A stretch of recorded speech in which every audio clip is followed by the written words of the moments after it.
Je suis un fugitif de la justice ici, car ici en Haïti, il n'y a aucune garantie de rien. Ici, la police est toute foutue. Tout est foutu ici, il n'y a rien. C'est un no man's land. Donc, j'ai été sauvé par ma couleur de peau. Je suis caché dans certains endroits toute la journée. Je dors à peine. Je suis très inquiet pour ma vie. Je veux que vous en parliez avec des personnes de confiance, avec mon général des forces militaires de l'armée, la police, le ministre de la Défense et le président. Je demande votre aide. J'ai besoin d'aller jusqu'au bout, de voir si je peux y arriver avec des garanties. Parler avec des garanties, pas sans garantie. Je n'ai pas l'intention de me rendre non plus. Si je dois sauter à la mer, je vais me jeter. Ils nous ont conduits de l'hôtel la nuit dans une autre maison d'un homme d'origine chilienne. Là, ils nous ont parlé d'une autre mission, d'aller capturer l'homme, que nous allions être là jusqu'à ce qu'il parte. Nous étions, puis 3 jours, le jeudi soir à l'aube, nous avons commencé à faire le travail. Nous sommes arrivés, ils ont organisé la première équipe avec Don Manuel Grosso, Don Rivera, Germán et les citoyens haïtiano-américains. Il y avait une deuxième équipe. Dans la deuxième équipe, nous allions entrer dans la pièce et dans la troisième voiture, il y avait mon équipe. La deuxième équipe était dans la deuxième voiture. Leur mission était de neutraliser les policiers. James Solage est arrivé et a commencé avec un mégaphone pour parler de l'opération de la DEA. Nous avons commencé à entrer. M. Blanquisset est arrivé à la porte. Le sergent Edwin Blanquisset, il a grimpé une échelle à travers le portail, mais la porte avait été laissée ouverte parce qu'il y avait des gens de la sécurité du président qui étaient désorganisés. Ils étaient désorganisés là. Eh bien, il y avait des rafales de mitrailleuses. À l'intérieur, nous avons fait quelques coups de feu aussi. Nous avons franchi la porte parce que la porte était ouverte. Nous sommes entrés. Quand nous sommes entrés, ceux qui tiraient avec la mitrailleuse ont grimpé sur un mur et se sont enfuis. Je suis resté en cherchant une chambre au premier étage. Quand nous sommes montés à gauche, il y avait une grande pièce, un vestiaire, avec un dressing à droite. Il y avait une pièce avec des vêtements et j'ai pris la pièce à gauche. J'ai appelé le groupe et j'ai dit, bien sûr, on va vérifier. Comme l'homme n'était pas là. Alors, nous sommes allés vérifier une autre pièce. Il n'y avait rien là-bas. Il y avait une salle de bain, il n'y avait rien là-bas. Nous sommes revenus dans l'autre pièce. Le président était dans l'autre pièce principale. Le commando Yepes était là, mon premier Romero, le commando Pipe et d'autres commandos de l'autre équipe, de la deuxième équipe. On a dit, où est l'homme? Il est là, allongé là avec la dame. Il y avait l'homme, ils ont dit qu'ils étaient morts. Et ils étaient morts. Alors, ils ont commencé à chercher. Il leur avait dit de chercher du matériel électronique. Ils ont commencé à les chercher. Là, nous avons entendu l'ordre qu'ils devaient partir, que tout avait mal tourné. Nous sommes arrivés et avons pris ce que nous pouvions et sommes partis. Quand nous sommes sortis, il y avait James, désespéré, que tout avait mal tourné et que Dimitri l'a dit, Don Manuel et Don Mike, Don Rivera, que Dimitri... Je ne sais pas ce qu'il avait avec Dimitri. Puis l'homme est venu là-bas. Je lui ai dit que l'homme est mort. Nous avons commencé à sortir dans 2 voitures. Ceux qui étaient devant ont neutralisé des policiers qui se trouvaient sur une colline. Nous avons porté leur arme. Puis nous sommes partis sans les attacher.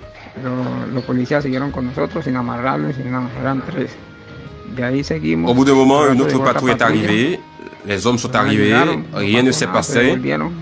Puis ils sont partis et nous avons continué à nous déplacer.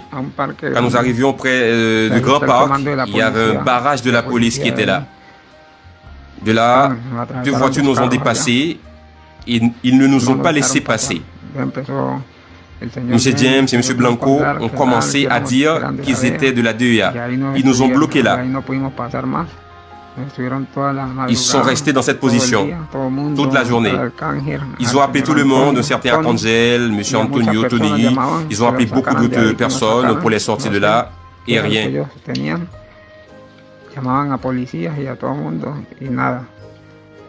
Vers les 5 heures de l'après-midi, 4 à 5 heures de l'après-midi, le chef de la police a annoncé une opération contre nous. Ils avaient des francs-tireurs placés d'en haut. Nous étions dans une maison fermée à clé.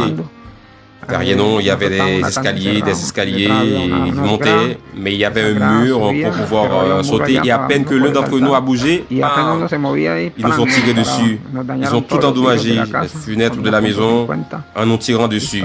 Ils ne nous laissaient pas respirer. Ils ne nous ont jamais dit de nous rendre. Maintenant, oui, les autres policiers sont venus avec tout pour nous massacrer. Mais ce n'était pas le cas dans la maison du président. Ils nous ont massacrés. Ils nous ont massacrés. Dans la maison, ils ont tué M. Romero avec une grenade à main. Ils l'ont lancé sur lui. Elle est tombée sur lui, il est mort. Ils ont également blessé M. Manuel. L'homme a été laissé là. Il a dit « Partez les gars !» M. Rivera est sorti avec 2 autres commandos. Tandis qu'il se déplaçait avec les commandos, nous avons dit avec lui. Naïser a dit non, on ne peut pas se rendre. On est monté dans les escaliers et nous avons subi d'autres tirs.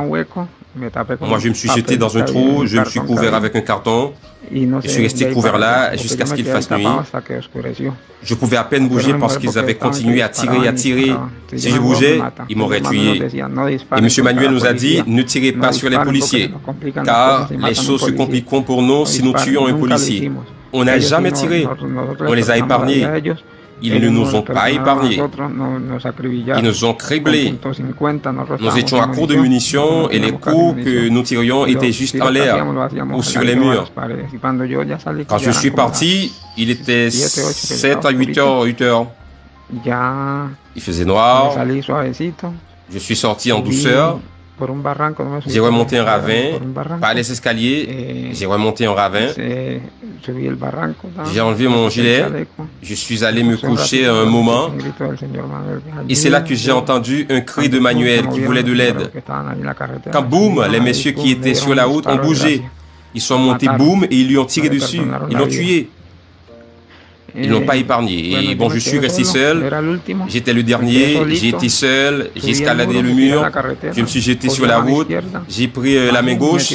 Je suis passé par là jusqu'à un trou pour me reposer.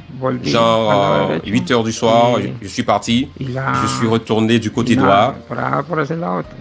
Et rien. De ce côté, la police est très proche et rien. Ils m'ont presque rattrapé. Je suis revenu encore à ce point où je me cachais avant. Je suis entré et là à 5 heures du matin, je suis allé à l'autoroute. Je suis resté là aéré, tournant sur cette route jusqu'à 6h30. Un homme est passé à moto avec un homme chauve. J'ai mis ma main sur lui. Ils m'ont fait monter. Je suis passé près du barrage. Ils ne m'ont pas reconnu. Et je me suis mis à marcher. J'ai rencontré un homme qui parle espagnol, un Américain, et je lui ai dit de m'aider. Aidez-moi, ils vont me tuer. Emmenez-moi où vous voyez que c'est sûr. Il m'a emmené là-bas, dans une maison où il y avait une dame. La dame m'a protégé là-bas. Parfois, je dois parcourir dans les montagnes la nuit et je sors de la maison. Mais j'ai été là, à l'abri. Donc j'ai besoin d'aide et c'est urgent, très urgent. Ma vie est en danger ici. Je ne vais pas me rendre. Non, je ne vais pas me jeter à la mer. Je ne sais pas, mais je ne me rends pas dans ce pays sans garantie. Ils nous ont tous trompés qui sont venus de Colombie. Nous avons été trompés. On nous a rassemblés comme des enfants à qui on donnait des bonbons. Nous étions heureux parce que c'était une bonne offre d'emploi, parce que le paiement était de $2700. Alors c'était une offre d'emploi. Nous ne sommes pas venus en tant que mercenaires pour tuer personne. Nous sommes venus travailler pour travailler à la sécurité. C'est la seule chose que nous savons faire, la seule chose que nous connaissons. Et la sécurité, nous les commandos colombiens, ils ont capturé nos compagnons, ils n'ont rien rendu. Ils les ont fait exploser, ils n'ont rien, ils n'ont accès à rien là-bas dans cette prison où ils envisagent de les mettre dans les prisons où se trouvent des méchants. Je préfère mourir que de me rendre. Concernant l'assassinat du président, je ne sais pas qui l'a tué. Je vous l'ai dit du fond du cœur. Je vous l'ai dit du fond du cœur, pour ma famille, mes enfants. Je ne sais pas qui l'a tué, parce que quand je suis arrivé à la pièce, Yepes et les commandos étaient déjà là. Romero et d'autres commandos, Pipe, étaient déjà dans la pièce avec lui. Ils lui ont demandé, il est mort, ils sont morts.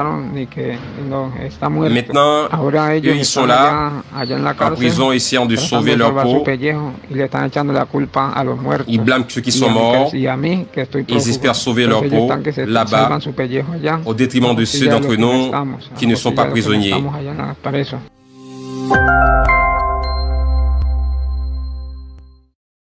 Je veux dire la vérité.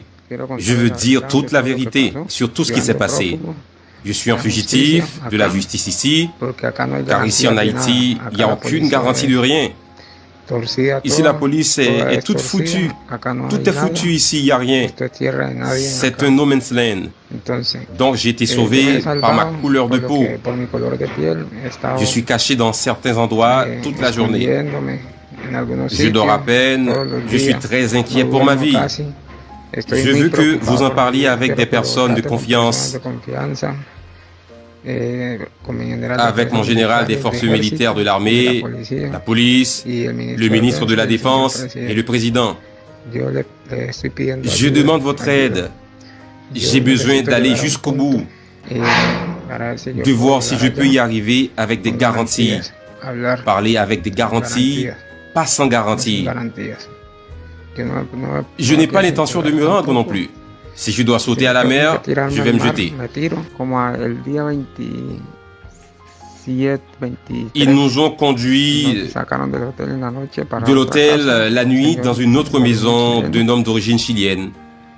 Là, ils nous ont parlé d'une autre mission,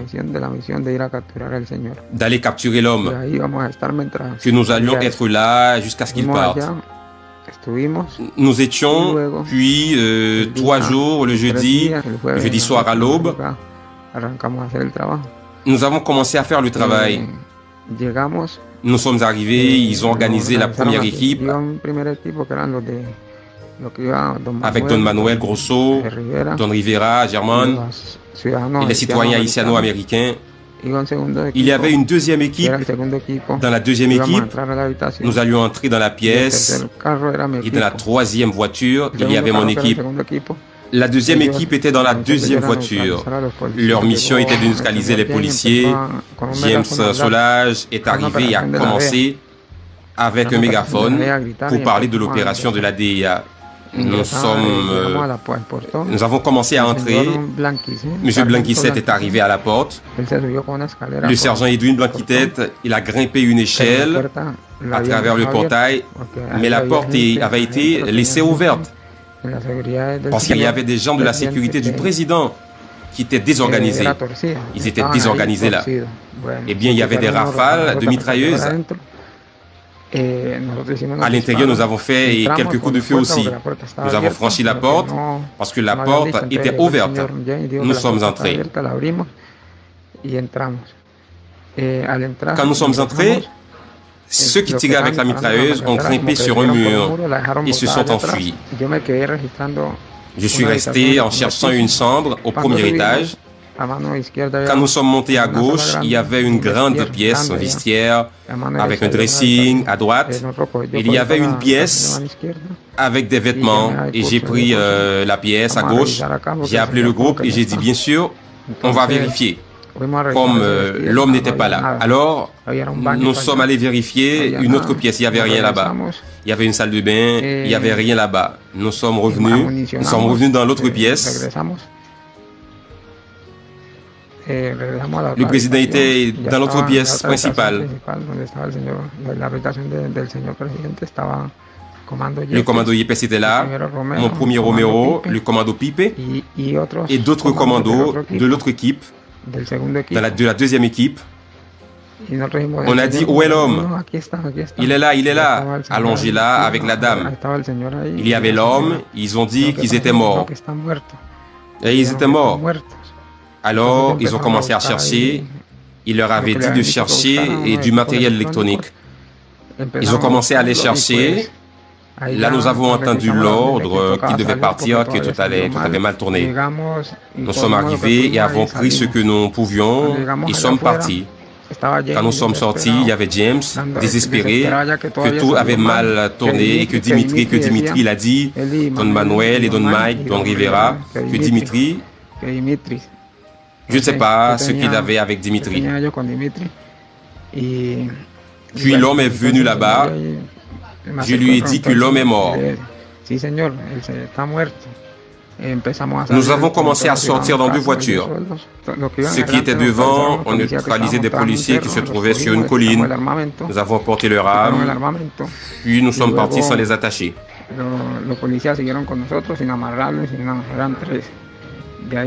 Au bout d'un moment, une autre patrouille est arrivée. Les hommes sont arrivés, rien ne s'est passé. Puis ils sont partis et nous avons continué à nous déplacer. Quand nous arrivions près du Grand Parc, il y avait un barrage de la police qui était là. De là, deux voitures nous ont dépassés et ils ne nous ont pas laissé passer. M. James et M. Blanco ont commencé à dire qu'ils étaient de la DEA. Ils nous ont bloqués là. Ils sont restés dans cette position toute la journée. Ils ont appelé tout le monde, un certain Arcangel, M. Antonio, Tony. Ils ont appelé beaucoup d'autres personnes pour les sortir de là et rien.